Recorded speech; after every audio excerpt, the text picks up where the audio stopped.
All right, we're live, everyone. We're talking about some tricks of the trade today. Welcome, everyone. This is DM Tauzy presents Tricks of the Trade. I'm here with my buddy GM Hebert. Hey, what's up? With Trey hosting. Thank you, Trey, for hosting. Very much appreciate it. We're going to talk about Gunslinger. First off, we're talking about Final Fantasy, just because we just started talking about Final Fantasy. And Neil's favorite Final Fantasy is Final Fantasy 9. Yeah. My favorite Final Fantasy is Final Fantasy 6. 6 is my second favorite. 6 is amazing. I love 6. And 4 is my third favorite, just because 4 was the first time I realized a video game could have like a plot like a play. Yes. 4 is my second favorite. 6 and 4 for me. I love 4 so much. 4 is so... It's fun. It's so fun. It's so traditional. It's so traditional fantasy. Like, it really is. It hits it hard. Until you find the ship that is a whale that takes you to the moon. Yeah, the lunar whale is pretty wild. And then you're off to the races. Then it's just kind of wild and weird. But it's such a traditional, amazing game. But like, I actually haven't beaten FF9. It's just so it's hard. It's really hard. I got like halfway through, and then something life happened or something. I had to put it away. But it's a great game. It's also, I think it's pretty clear they ran out of time, because you only fight one of the 4 elemental fiends at the end of the game. And the whole point of Final Fantasy IX is it's iterating on Final Fantasy I and like redoing those themes over and over again. But yeah, it's almost like with Xenogears on PlayStation 1, it's like, I think they ran out of time and they didn't finish the game. Right. So, but I think it's a great game. You know, the thing I hate about it is to get the best sword in the game, you have to get to the end of the game in 9 hours, which means you have to skip every single cutscene. You have to open your PlayStation, then close it so the disc will skip the cutscene, and you just gotta run. It's like, so to get the best reward, I have to not have fun playing the game. Then I'm not getting that reward. No, I never got the reward. I think my least favorite Final Fantasy might be either 2 or 8. I think 2, I think you're right. I think 2 and 8 are terrible. I think 2 is not for me. 2 is especially bad. It's just kind of bleh. Well, and 8 is just it's an attempt at a romance, but it's just so laborious. It wasn't fun to me. I know there are lots of people who like passionately love 8, and I'm glad. Which is great. I love how people love 8. Love 8, but it's not for me. It's not the one for me. I personally didn't like that summons were shortened in 9, because that is one of the things, like, you don't always get the full summon in 9, but in 8 you had to do active button presses during summons, and I was like, just let me watch the cutscene, you know, like the whole point. Bro, those cutscenes like Final Fantasy on PlayStation is those summons are supposed to take like a minute long. They took forever in 8. They took forever. I do like 10 a lot as well. 10 is Titus, right? Yeah. Yeah, I think the Xanarkin stuff is really cool. Blitzball was fun. You know, I don't know. It's a. I want to say, isn't the fight system from 10 the fight system in Claire Obscure Expedition 33? Oh, you mean where you have reactive? Yeah, where like you sign people in and out. Like, I need to give Claire Obscure another chance. Yeah, they're similar. Yeah, I need to go. But yeah, I haven't played Claire Obscure. I need to go buy it. I played it for like 3 hours, and the prologue made me like legit weep, like sob uncontrollably. Jesus, I need to play this game. It's good. But you know, it just, you know, I'm one of those gamers now that I have a Steam Deck and now that I had a Switch, I never want to play anything on the big screen TV, like, except for Silent Hill 2, because Silent Hill 2 is pretty scary on the remake. But for the most part, like, I want to be able to take the games with me and play lying down and stuff like that, or play in the office when I have to, because I have to do 10 hours of office hours a week. But yeah. Yeah. The other Japanese RPG that I think is my favorite, obviously Persona 5, The Royal, I think is probably the best JRPG I've ever played. And then the other one's Dragon Quest VIII. Like, Dragon Quest VIII is just great. I just played Dragon Quest VIII all the way through. I loved it. Absolutely love it. Or did I play 10? Which one's 8? 8 is the one with Dual Magus. Oh, Dual Magus, Evil yes. Clown. Yes. So I never beat. Well, I got to the end of 8 and I never beat it. And then I got it for 3DS and I was like, I got really far, I just never beat it. But the Dragon Quests, though, although 8 is probably my sentimental favorite, the best one is 5 for Super Nintendo. 5 is incredible. 5 So is good. incredible. I do love 5. That's the job Generations. Yeah, where you marry someone. Oh, that one. Yes, that's different. Yes, I was thinking of 6. 6 5 is really cool with the magical bed in the world of dreams, where you fly on a magical bed. Like, I liked that one. Yeah. I don't know, but like Dragon Quest is really fun. It's. I saw an interview with I want to say it was Toriyama, who said, Dragon Quest is great because there are some people that just want to work really hard, and if they work really hard, they'll eventually beat the game because they've leveled up. Yeah. And it's like, it's a very simple game, and sometimes that's really fun. Yeah. And Dragon Quest 11 is really good too. I just never beat it. I think the world ended for the first time, and I was like, and I'm pretty sure the world keeps ending, like multiple times. What does that mean? It ends? Like, there's an apocalypse, then there's a new world, then there's another apocalypse. Like, I could be wrong, but the main character, like Majora's Mask, where you have to like revisit the apocalypse. So I want to say we got into a fight at the World Tree, and something happened in Evil 1, and they stripped the power of the Luminary from my. You're talking about 10. That's 10. No, that's DQ11 for Switch. What?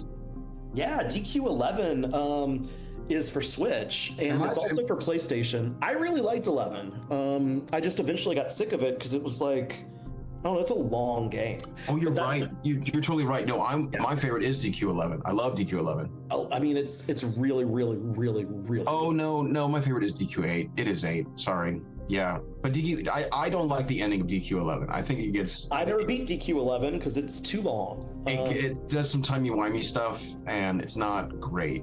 It doesn't feel good to me. I will say the best JRPG ending I've played is Persona 5.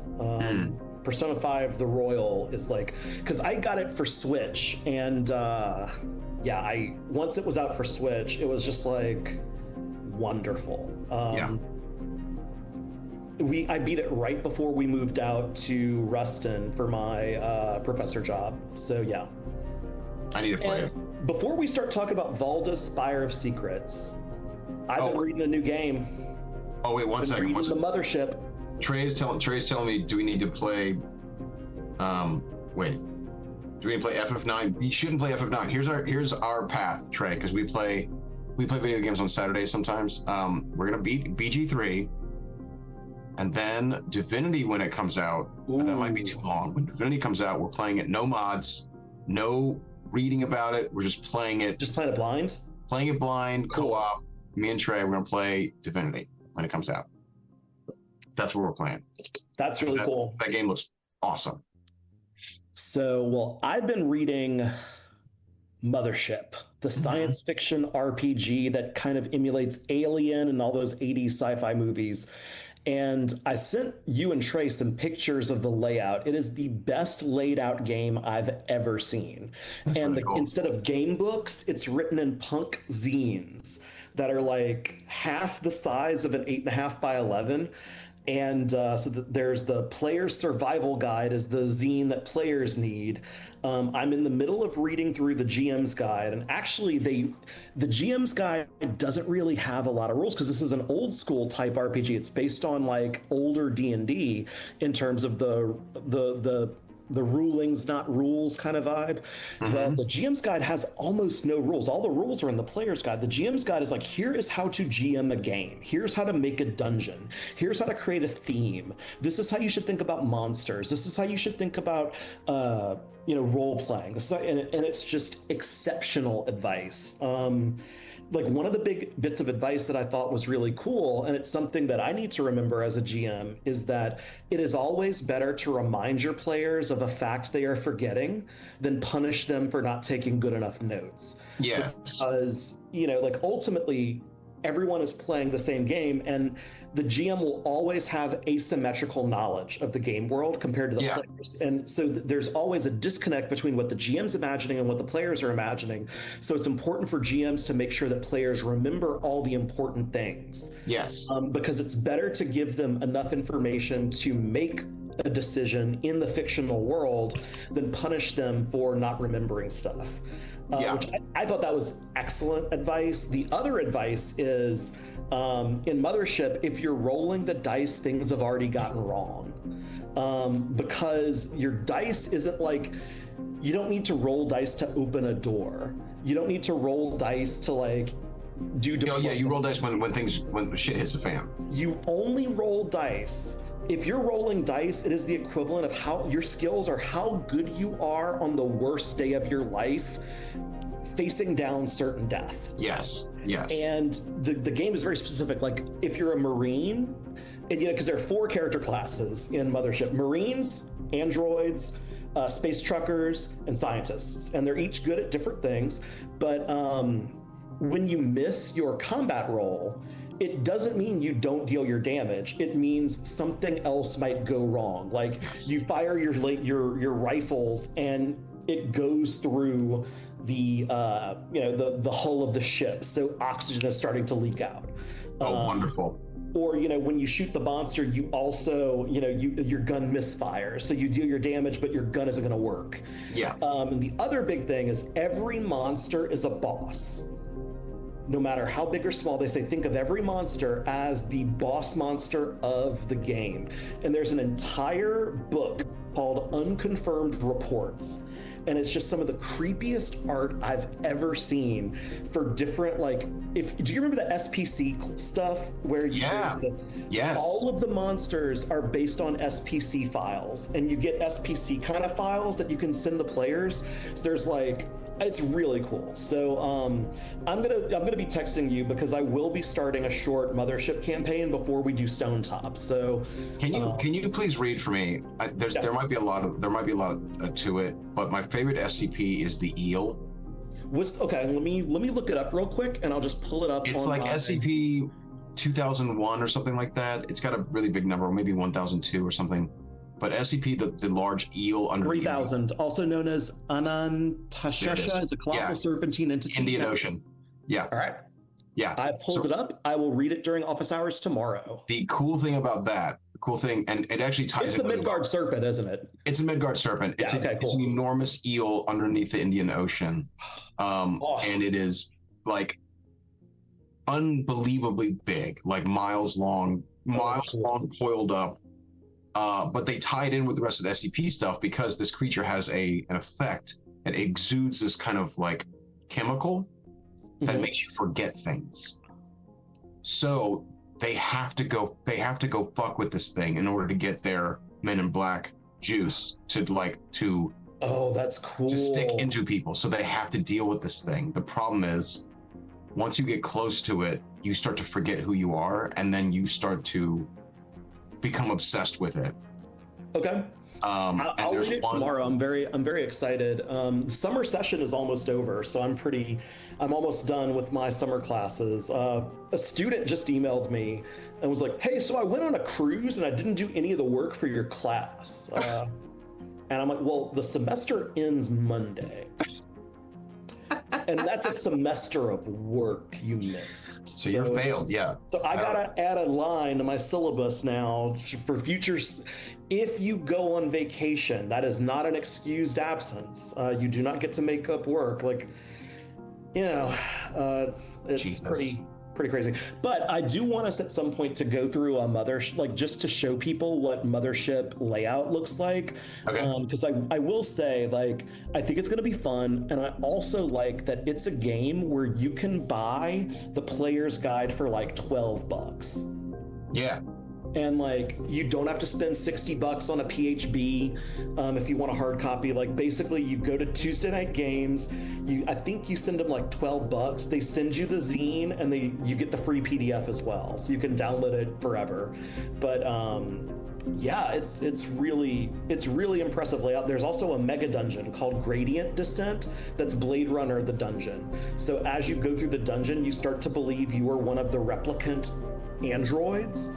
And you have no control over that. Just as you do more stuff, you become more and more convinced you've been replaced by a robot or that you've always been a replicant. Gotcha. And the art is very good. So they hire very good artists. But let's talk about Valda Spire Secrets, since that Let's talk about Valda Spire Secrets. Yeah. Okay. Okay. Well, this is not the entire Spire Secrets. This is just the gunslinger class. Well, I'm excited to see this because I've always thought the gunslinger was a really cool archetype.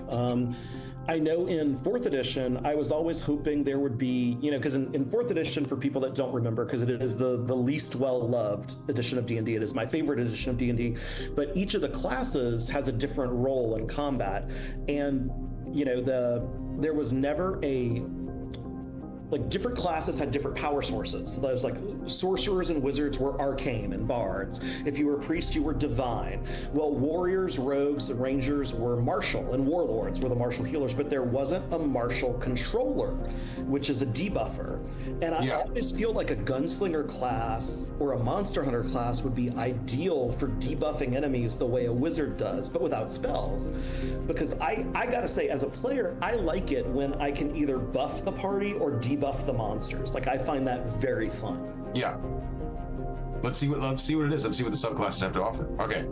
Gunslinger. First off, we have this badass. Gotta be a Dex class, right? Dex imps? Oh yeah, of course. Yeah. Risk is in the gunslinger's blood. Dex They're bold renegades, bucking tradition, forging a new path of dangerous, inelegant firearms. Gunslingers are infamous for surviving by their wits, relying on split-second timing and a considerable amount of luck to survive. Mm-hmm. All right, so what do these guys do? All right, so Dex, D8, Dex, charisma. D8, so that's their ranger, okay, ranger hit die, cool. No, that's not, no, Rangers are D10. Oh, Rangers are D10? Ranger D10, yeah. Yeah, Rangers better be D10. I changed it. I've only played one game with a ranger in it, and I'm not impressed with the ranger in 5e. No, sorry. No, a lot of people aren't. So good skill proficiencies, animal handling, acrobatics, athletics, deception, insight, light armor. That's fine. This all makes sense. Okay. Fighting style, quick draw, weapon mastery. What is quick draw? I bet quick draw is because a gun would naturally take more than a round to draw. So quick draw lets them do it as a bonus action, I bet. Oh, no. Okay, so you have advantage on initiative rolls. Cool. Oh, that's powerful.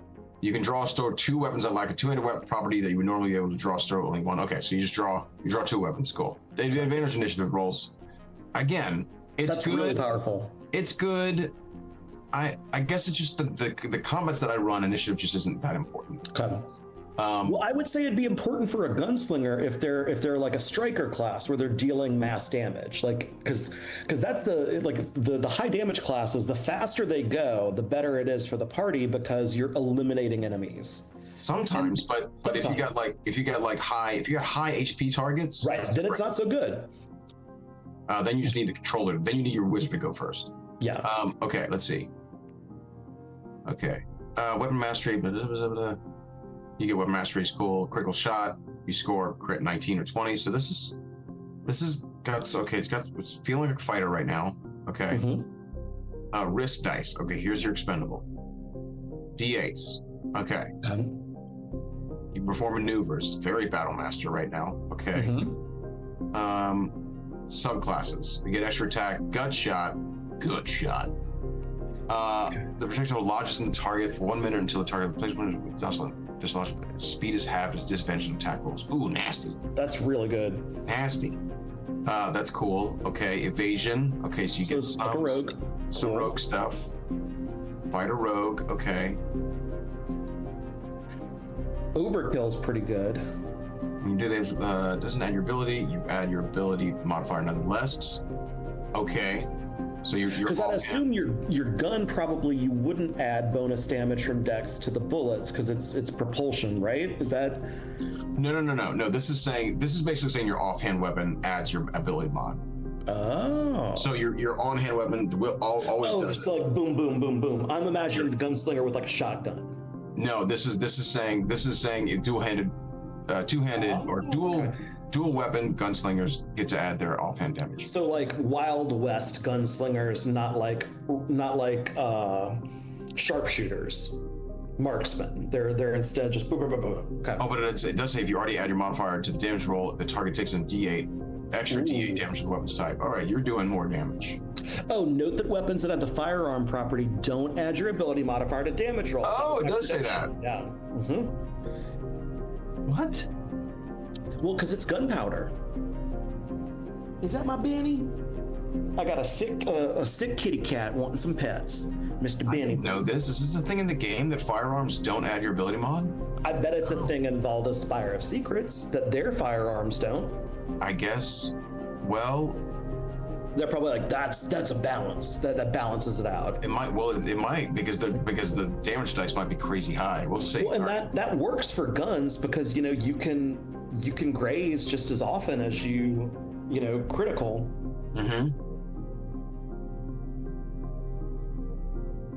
Let's see.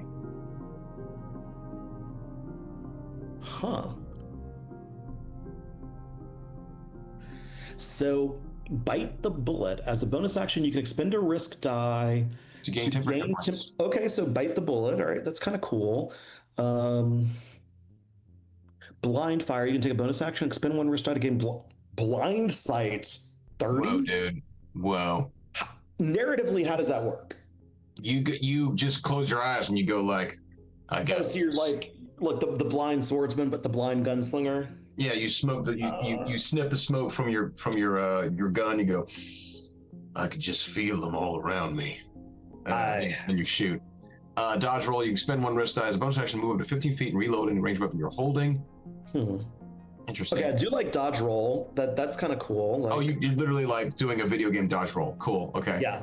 Grazing And you're shot. reloading your gun while you're. Yeah. Hey Ben.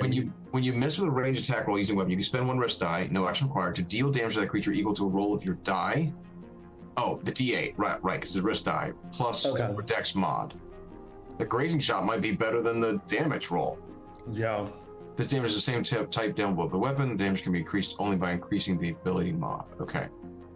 You only use this weapon maneuver once per turn. Okay. Maverick Spirit, when you fail an intelligence charisma, spend one to add it to the roll. Potentially turn to success. Cool. Okay. Int save or mental saves buff. Okay. Skin of your teeth. When a creature you can see hits you with an attack roll, you can take reaction, spend one risk die to dodge out of harm's way. So an auto miss. Well, auto random shield. Oh, okay. It's sort of like shield, except it's not a set +5. It's a D8. Yeah. All right. That's cool. That's cool. All right. What kind of subclasses we got?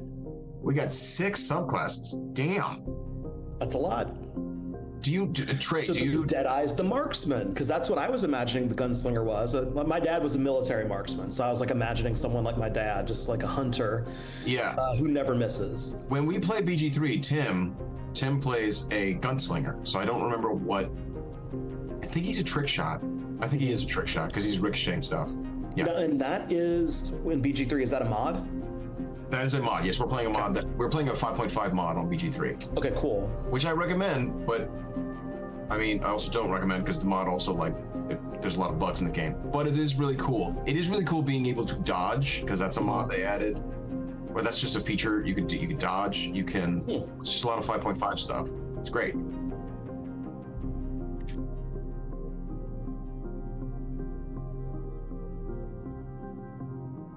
Yeah.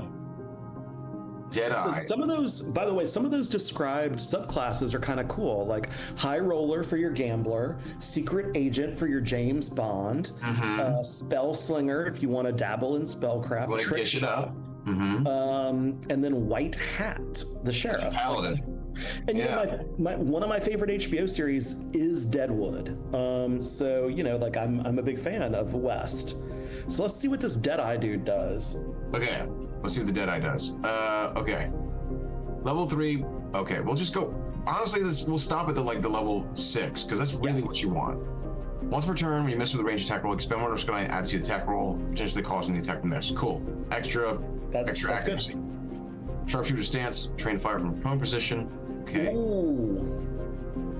You don't have disadvantage on range attack rolls as a result of the prone condition. I didn't know that prone lying gave you... down should make you a better marksman. Yeah, I didn't know that being on the prone condition gave you always disadvantage on range attack rolls. Yeah, that's... I didn't know that. I thought crossbowmen could get down, but I guess it's not a thing. When you have the prone condition, you can right yourself and thereby end the condition with only 5 feet of movement. Kip up. You can kip up. That's cool. That's cool. Like, so they're constantly dropping down to the ground. That's what they're doing. All right. You excel at fire or conceal position. You can take the hide action if you aren't heavily obscured or behind 3/4 cover or as long cover. as you're prone. There you go. This is your ghillie suit. Okay, so you're a ghillie suit man. So the invisible condition of this hide action ends if you don't have the prone condition. All right, because this is for 5.5, right? Mm-hmm. So that's with the when you're stealthed, you're actually invisible. Yeah, you just hide. You have the invisible condition. You just hide in full. That's cool. Plain sight, I guess. This is a ghillie suit. Okay, if you make an attack roll when hidden and the roll misses, making the attack roll doesn't reveal your location. Jesus. Okay. All right. I mean, that's really good. I don't know if I would ever play it because I don't like to be safe for my characters. Like, I like to be causing shit to happen.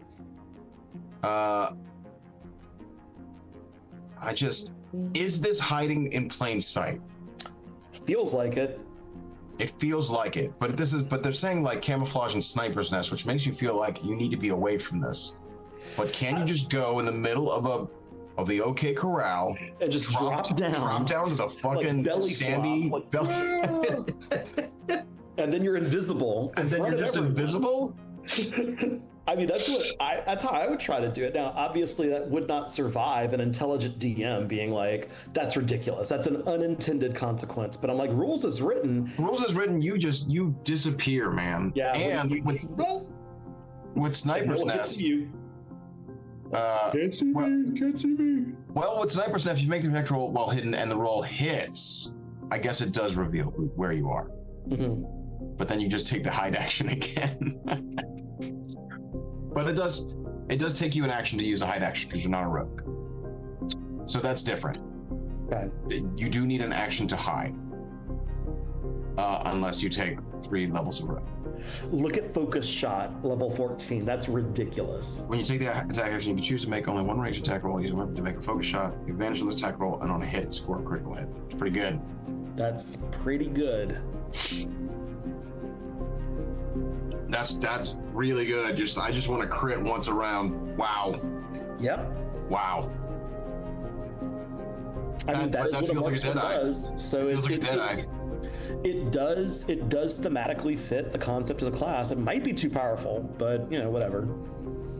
High roller. I mean, this is making me feel like I need to start creating some Western type shit going on. So I gotta say, like, I'm already seeing this, and it's like, why would anyone play a ranger if you can play this?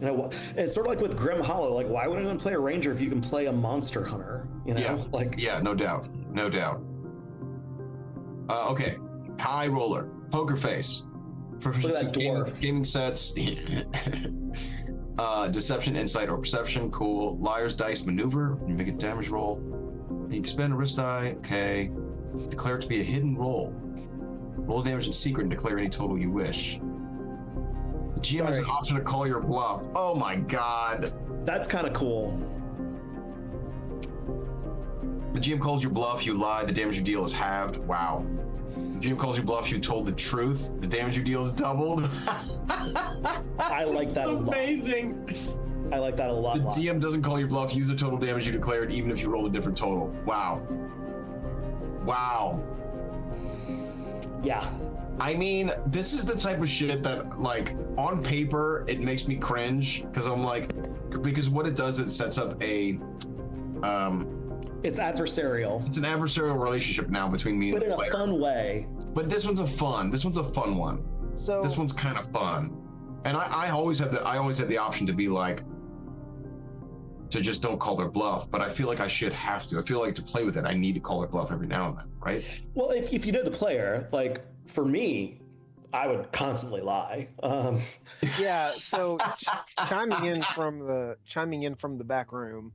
So because we play online, how can a player roll a hidden die and then show it to you without just lying about what their actual roll was?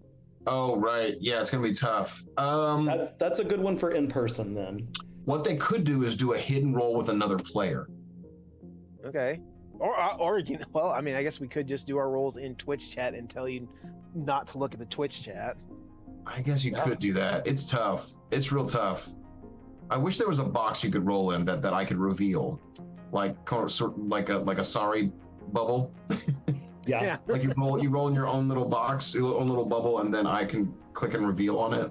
That's pretty cool. That would be cool. Maybe that's an option. I don't know how you do this. Yeah, if you do a whispered roll to another player, then that player knows it, but that player has to be truthful. Yeah. I don't know, Trey. I don't know. This is the one I would play as, though. Like this, as much as I was like, oh, I'd love a marksman. No. The high roller. This is what I would do. Yeah. Yeah, that's pretty cool. That's pretty cool.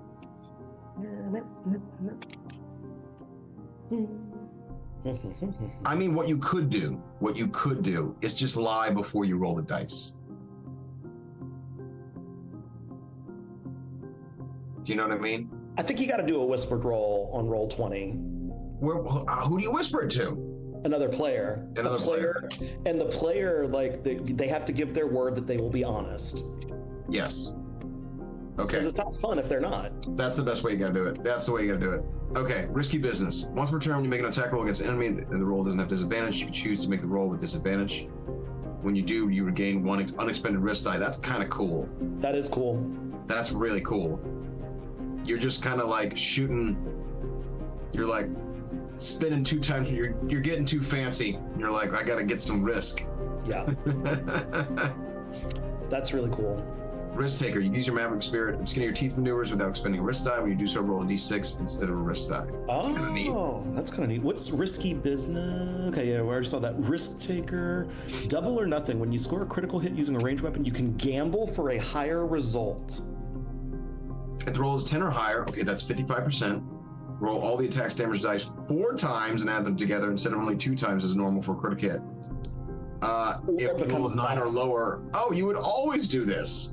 Always. You would always do this. You would never not do it. It is. You would never not fucking do this. In your favor to do it every time. Absolutely. And it's a d20 roll, which means you can use your inspiration for it. You would absolutely always do this. 4 times the damage dice? Are you fucking kidding me? Yeah, it's really good. This is the most fun one so far. This is It's I mean, it's kind of overpowered, but since the Ranger's underpowered, I'd be fine with it in a physical game, like in person. This liar's dice, though, is real. God, I love that. Yeah, the thing is, you could keep doing it. You just keep doing it. Yeah, you just keep doing it, man. The design for the high roller is really quite exceptional. It's fun. So might be too powerful, but it's fun. Okay, looking at this liar's dice again. It doesn't really specify, like if you're rolling damage dice, it doesn't specify if you're rolling 1 damage die in secret or if you're rolling all your possible damage die. I think it's it doesn't. You're right. Because like if you crit, you're rolling multiple dice. If you do this other, what was that? Was that risk taker that was letting you roll 4 dice? Pause for a second. The condition says when you make a damage roll with a ranged weapon. So this only happens on a hit. So if you crit, I think he means like if you crit, you're rolling more dice. Okay, so you'd lie about the total damage there. I think it is the total damage. I think the spirit behind this is the total damage dice roll. Okay, that's how I would roll it. Yeah, I think it is. So let's just quickly go to firearms. Here are the firearms. Let's say we're probably dealing with, I don't know, man. Well, it really matters. We're doing blunderbuss. That's not Renaissance. We're talking Western, so we're probably talking Industrial Age. Yeah, I think it's Industrial Age. So someone's got a revolver, right? Yeah. 2d6. Piercing. That's probably what we're dealing with, is a 2d6 gun. Okay. range 30, 120. You fire, you roll 2d6.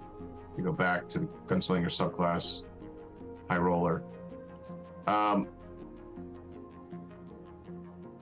Yeah, you just roll all the damage dice in secret. So you say like, I got a 10, man. I rolled 10. Mm-hmm.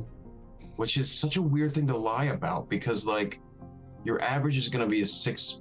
Your average is 7. Your average on a 2d6 is 7. So it's weird. It's like, is this worth it? If you roll, it really, like if you roll low on your dice that are seen, you roll like a 3. Yeah, I would say I have 4. What's up? If I rolled like a 2 or a 1, I'd be like, yeah, 4. And it's like, are you really gonna call me on that? You're gonna call me on 4? That's the whole point. That's the whole point.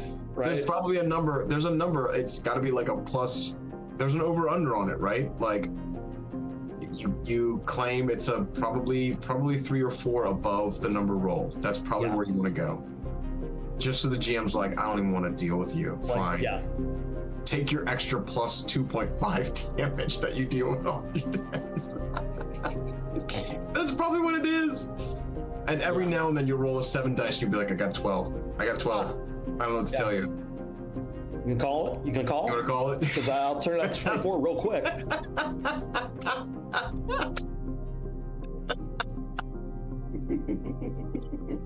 Oh, it's I would have a lot of fun with the risk taker. Oh God, there's just no stop to it. You just keep doing it. It's like, I don't know. I don't like random character classes. Like in the game 13th Age, there are some character classes where everything is random and I hate it. But something like this where you're bluffing and it's just like you're daring the GM to like call your bluff, like that's fun to me. I'm sorry, it does. You do expend 1 risk die. It's a maneuver. That's fun. So you can only do this. You can only do 4 this times. 4 times. Is it 4? Yeah. Does that go up? Risk dice. Every short rest you get your risk dice back. Okay, but it just stays at 4. Okay. Oh wait, more risk dice become available as shown in the risk dice column of the gunslinger features. So eventually you have 6. Oh, there we go. Okay. And they go up. So sometimes it's going up in number, sometimes it's going up in quality of dice. Damn, 60-12. Damn. That's pretty good. Okay, cool. All right. So let's keep going. Subclasses. These are Secret cool. Agent. Look at this Dragonborn. Oh, that's cool. Yeah, he looks like James Bond, but a dragon. You learn the concealed shot cantrip. Okay. Supernaturally subtle. Okay. 1 second. I need to do something. Okay. What does concealed shot do? Weapon or ammunition using becomes invisible while in flight, and the weapon becomes silent. It's a silencer. You get a little silencer. Oh, that's cool. Suppresses the smoke or light. That's cool. That's cool. I mean, you get a silencer. It's what it is. Yeah, that's thematically cool. Operative tools, okay, disguise and thieves tools, cool. Skill proficiencies, fine. Parting shot. So Dash, disengage, or dodge. You get to shoot again. Cool. That's pretty cool. Skirmisher shit. Love it. Disguise kit. Create a costume and do a don as a bonus action. Wait a minute. You can create a costume and don it as a bonus action. That's insane. Yeah, like so in 6 seconds. In less than 6 You could seconds. dress up like Mrs. Doubtfire. Right? Like my Dragonborn all of a sudden is like, oh, I'm gonna go clean the kitchen. Like 6 seconds, that's all it takes. Slick Talker. Whenever you make charisma, deception, or charisma persuasion check, you treat a d20 roll a 9 or lower as 10. Okay, dependable skills. That's cool. Yeah. I'm okay. I really don't like skill. I don't like this. I don't like reliable skills. I'm okay with rogues having it because rogues kind of suck. Yeah. But it just like, I don't like this kind of thing because then I'm like, well, why are we rolling? Why do we have this dice when you just negated 9 numbers? But it's okay. All right. They're just really good at it. Okay. Exit strategy. When you take damage, you can take a reaction to evade further harm. Okay, so when you take damage, you can take a reaction and become invisible until starting your next turn and move 10 feet. Okay, that's cool. Cool. That's very cool. License to kill. Cool. What's license? That's great. License skill's great. You deal damage with a ranged weapon. You can spend either 1 or 2 risk die and add them to the damage roll. Ooh. Yeah. You can roll the highest number on the risk die. You can roll the damage dice again. So it's exploding dice. Oh, it's exploding. Wow. Man, with those D12s. That's cool. I mean, But that's how you D12 kill is hard. D12 is hard though. That's weird because it becomes harder to do so with your higher risk dice. Mm-hmm. You're dealing more damage on your base die, but it's harder to explode the die. It's hard to explode, yeah. Okay.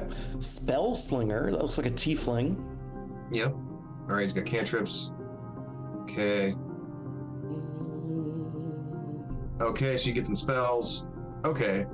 All right. I mean, okay. So you can message. So you can shoot your gun and send a message with the bullet.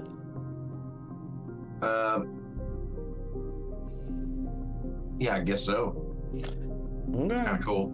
Shoot you with knowledge. Yeah. I mean, it's a gish. It's a cool gish. Oh, here comes the stuff. Okay, here it comes. Okay, bang, you're dead. You use magic in place of guns. Yes. The finger guns cantrip.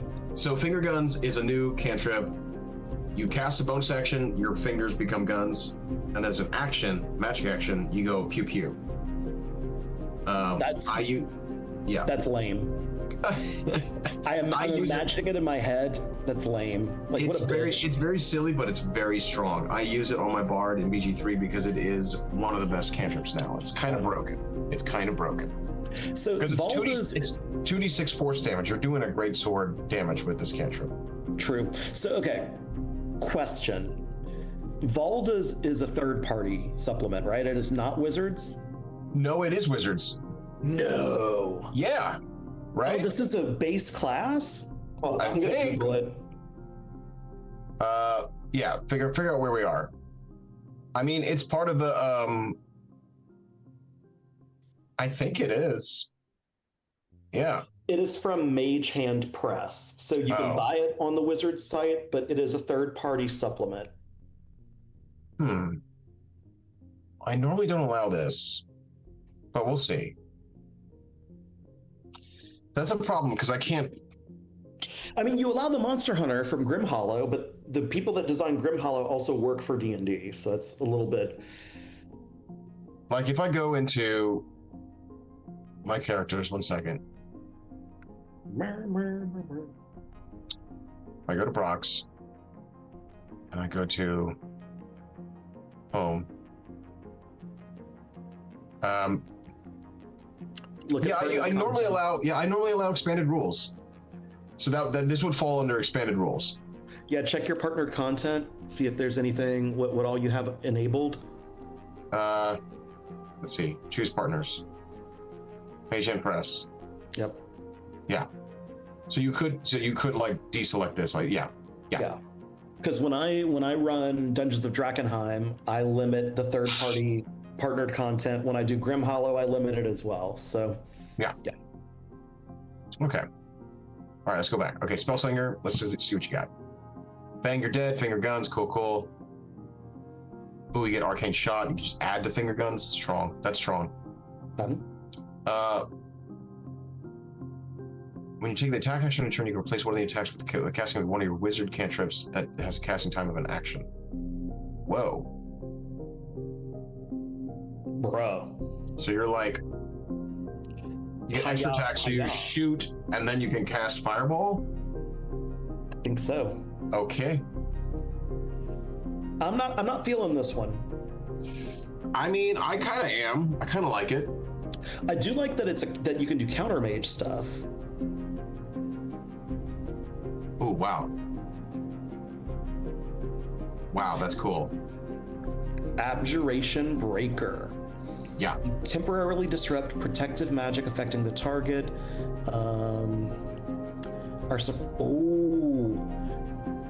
The target of the attack can't take a reaction to cast spells like Shield. It's pretty good. That's is your pretty cool. That's your mage killer class right there. It's a mage killer. Anti-magic shot when you score critical hits, not not going to happen all the time. But again, you crit hit on 19 to 20, so it is 10%. Trick shot. Okay, this I think that Tim is playing a trick shotter. Trick shooter. Creative trajectory. You can make your projectiles travel in unexpected ways. You ignore half cover, 3/4 cover. It's good, but it doesn't come up too much with a lot of. Yeah, I never remember to apply cover in my games. I do, but I think a lot of DMs don't. I definitely forget. Yeah, it happens. Half cover gives +2, 3/4 gives +5, and those can be big. Those +5 is a lot. I mean, +5's a shield spell.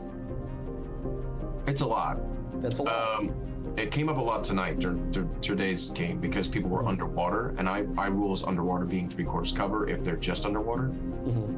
It's a lot. Let's see. Ricochet, you miss with the attack roll. You can take bonus action, expend one risk die to re-roll the attack roll and add the risk die to the roll. You must use a new roll. Cool. More accuracy. Cool. Gun spinning. Fancy gun spinning. Oh, cool. You add a risk die to performance and sleight of hand checks, basically. Cool. Okay, so you're like Annie Oakley in a Wild West show. All right. Once per turn, you reload a weapon with a reload property that'll take an action or bonus action. Okay, that's pretty good. You can shoot projectiles out of the air.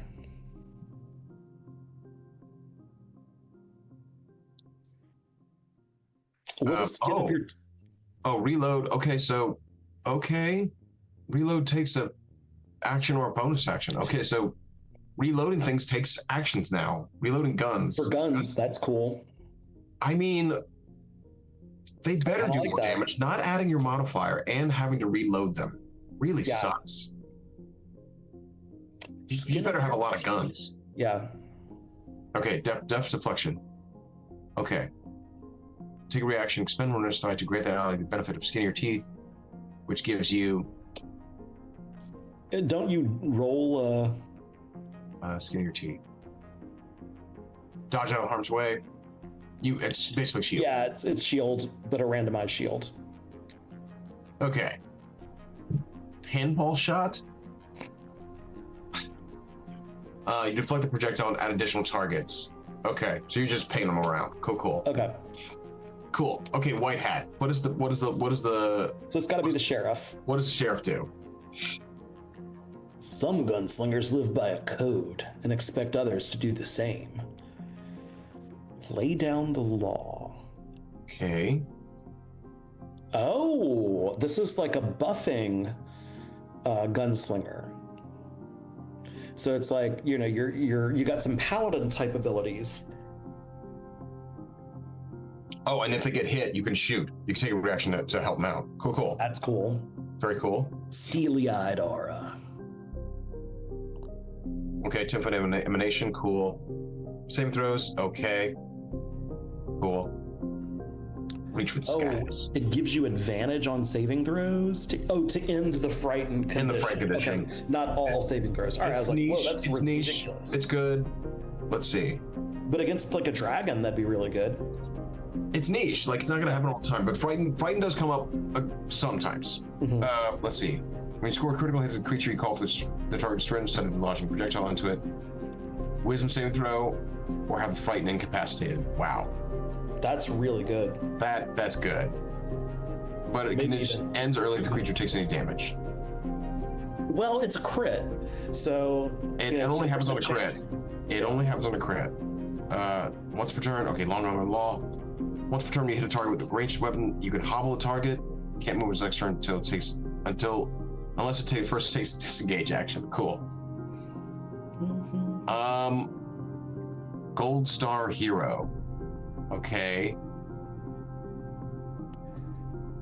Okay. So this is all about like protecting. This is protecting the VIP class. Yeah. Which is cool. It's not very strong. This might be the least strong of them all. The white hat. But aside from the high roller, like it's probably my favorite other than the high roller. Oh, you like this one a lot? Yeah, you get to buff your allies. I like that stuff. It is cool. Yeah. It's reminding me of the Purple Dragon Knight in base 5e. Yeah, base might be the Sword Coast Guide, which was not great, but I love the idea of it. I love the idea of Bard Fighter. Yeah. And that's kind of what it was. And this is Paladin. This is Paladin. Yeah. Paladin Ranger. Paladin Ranger. Yeah, I'm fine with that. Yeah, I don't think it, you got a lot of things that. I don't think your player base would want to play as it, though, as a white hat. Well, because Frighten doesn't come up a lot when you score critical hits, so that's also niche. Long Arm of the Law is good. That's good. It's a lot of I stop creatures. There's a lot of I stop creatures, which is, Yeah. it can be good. With my new legendary creature, with my new legendary immunity, it's not nearly as good. So, but all right, we'll stop it right there. I need to go. God, I need to go cleanse myself. I'm just snot all over the place. I'm recovering. We'll stop right here and we will jump into, I wanted to get to firearms, but I got to stop right here. We'll come back in about 2 weeks to talk about some more. This is really cool. Yeah, got a wrestling pay-per-view next week, so gotta do the research. No pay the worries. bills. All right, we'll stop it here and I'll see you soon. Jesus Christ, I need to go blow my nose. Bye, Peace guys. out, everybody. Have a good one.